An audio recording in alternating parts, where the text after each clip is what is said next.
Welcome to the part of Bali that not many talk about, and quite frankly, not many people visit.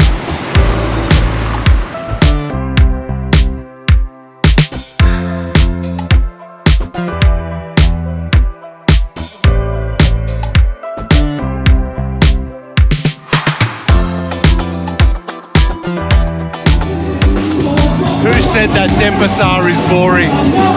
I've stepped right off the plane, driven into Denpasar, and I've hit a street party here in the park. We've got all the classics playing here, 70s, 80s, 90s and beyond. There's a big crowd here right in the park just enjoying the tunes, and everyone's just having fun. Bali's really festive, and Denpasar in particular, extremely festive. Have a look at this. You can hear this music from across the road. I checked in at my hotel and I heard it from there, and I was drawn into this place.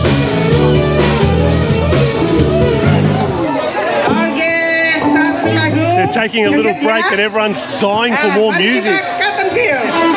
Look at all the groupies at the front. They've started.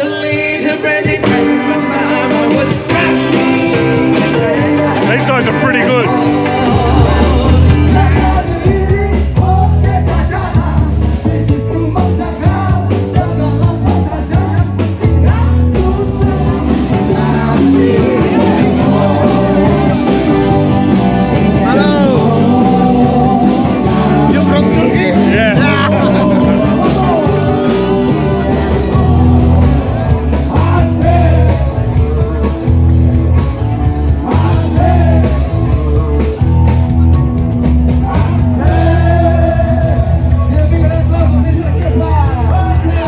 Throwing out some merchandise at the moment. Everyone's going crazy. It's only a t-shirt, but hey, who wouldn't want a t-shirt from these guys? They're pretty good. Everyone's flooded the stage. The security had to whisk the guy away. Look at this. I got a feeling he's going to throw one my way. There we go. Hey. My mate got a t-shirt. So the woman that was singing or is standing there is the governor's wife? Yeah, governor's wife. What's the occasion? Is it for after Nyepi, or is it for what's every Sunday. Every Sunday? Sunday, and Yeah. Saturday and Sunday. Sunday, okay. Come here and enjoy for the Balinese music band. Very good. Kaprut. I love Mantap. Kaprut. Yeah. and that's the governor's wife? Yeah. What's her name?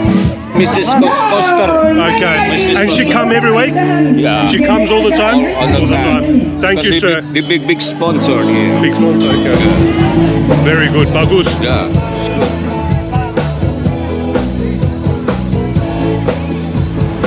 So where am I now? I'm at the intersection of Puputan Square and the Catur Muka statue, which stands right behind me in the roundabout.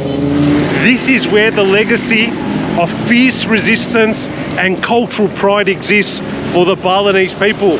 This is where the Balinese people fought to the death against the colonial Dutch that once ruled Indonesia as a whole, actually, including Bali.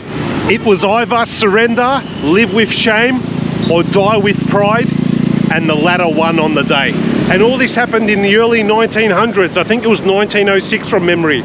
So important was the battle that was had here with the Dutch that this is known as Kilometre Zero.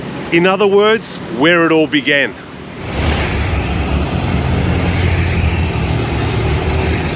It's the festive season right here in Bali now, and in Denpasar you've got all of these bamboo poles, penjor they're called, and they're all the way down this street. And look how beautiful these penjors are. The colors and the texture that makes up the penjor, the decoration is absolutely stunning, and it adds a different dimension to this whole street. Whoever's designed this poster has done an awesome job. You've got the mosque on one side, and that blends in to the temple, and the worshippers are going back and forward from the mosque to the temple, from the temple to the mosque. And in the background, there's the beautiful rolling hills and the rice fields of Bali. This is a really good design.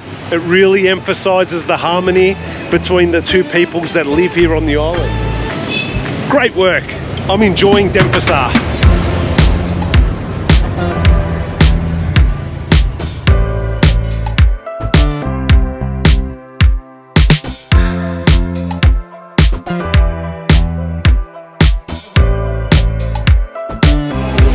Who wants some poo coffee that tastes like berries?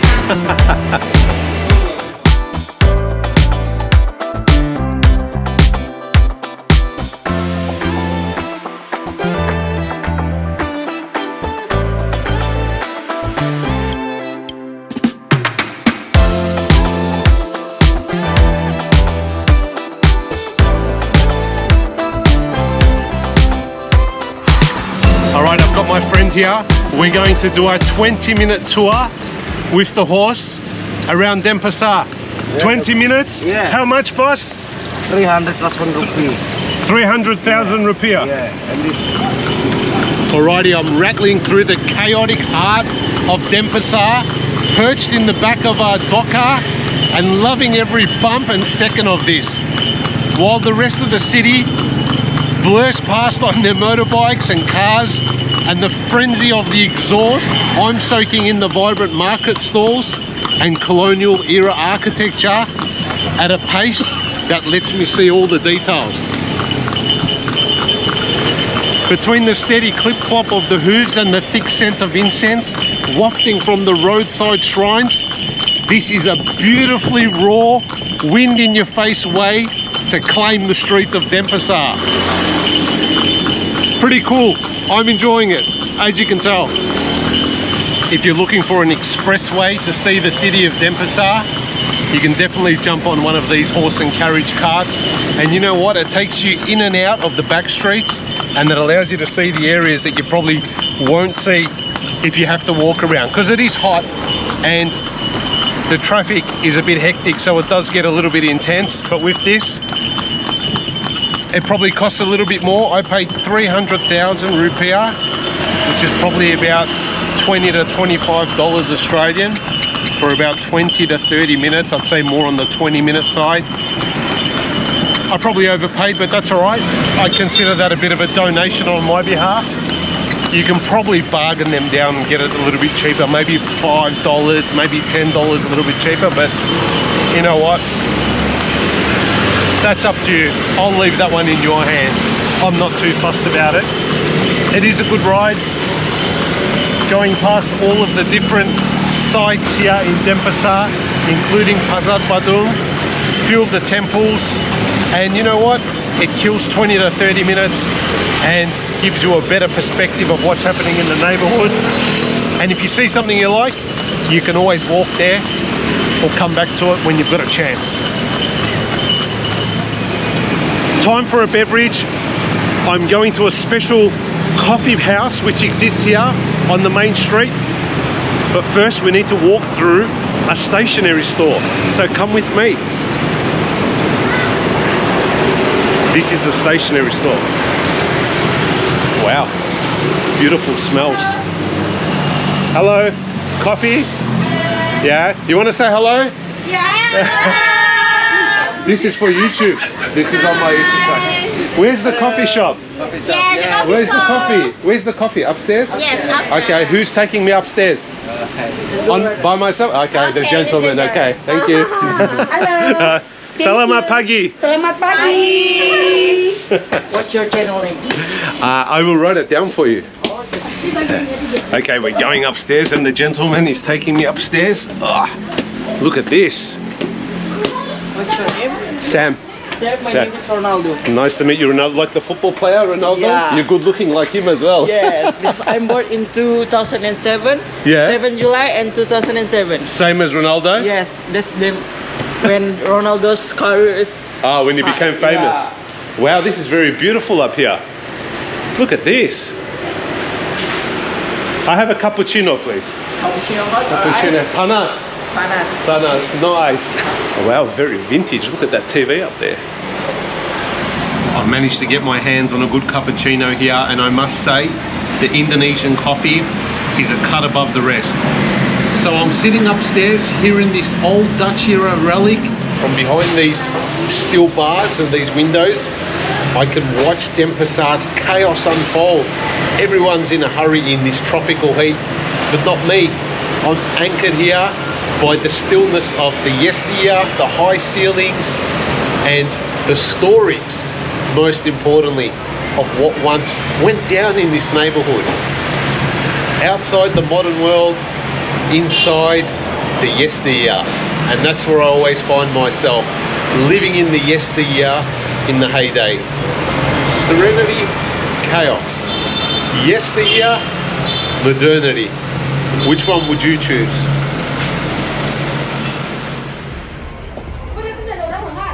You want to say hello for my video? Halo, terima kasih. So- Australia. Indonesian? No, Indonesian. Name? Yeah. Sam. Sam. Yeah, thank you, Mr. Sam. Thank you. And what are you selling down here? This is stationery? Iya, stationery. Stationery. And Iya. upstairs, copy? Iya, kopi Upstairs, stationery. okay. Jadul, kopi jadul. Okay, thank you. Yeah. This story, this one. This is story. His, Sorry. his local history. Iya. Yeah, okay. Bagus. Iya. Thank you guys. Yeah, Have a terima nice day. kasih. Bye. Bye. Ciao.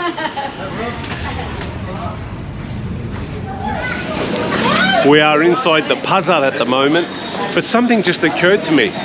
There's over 5 million tourists that come to Bali every year. Don't quote me on that number, but let's just say many millions. And I cannot see not even one tourist here in the cultural areas. So that leads me to think, are we selective of where we go and what we do in these countries? Is it only about play? Is it only about fun and games? Isn't it about seeing what the locals are doing? Or is it about being selective and only opting in and out into what's convenient for us in our ever so busy lifestyles?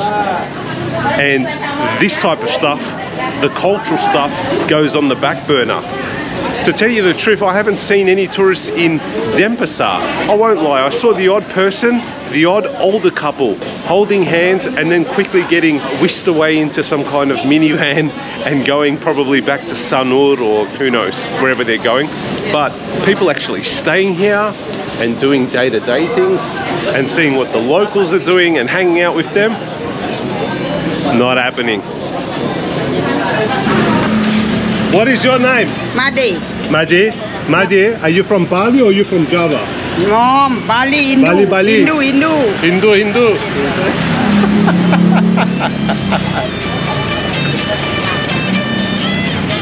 Selamat pagi. Pagi. Have a fantastic day. Woo. I speak to you later. Yeah, what's your name? Sam, Sam. My Sam. name Madi and Sam and Sam. nice to meet you. Yeah. Okay, bye. Bye. This is Jalan Sulawesi, right next to Pasar Badung. On this street back in the day, this is where all the merchants had set up. Chinese, Arab, Malay, you name it. Everyone used to come here, and this could form part of the Silk Road here in Southeast Asia. On this side, you'll see all the little stores.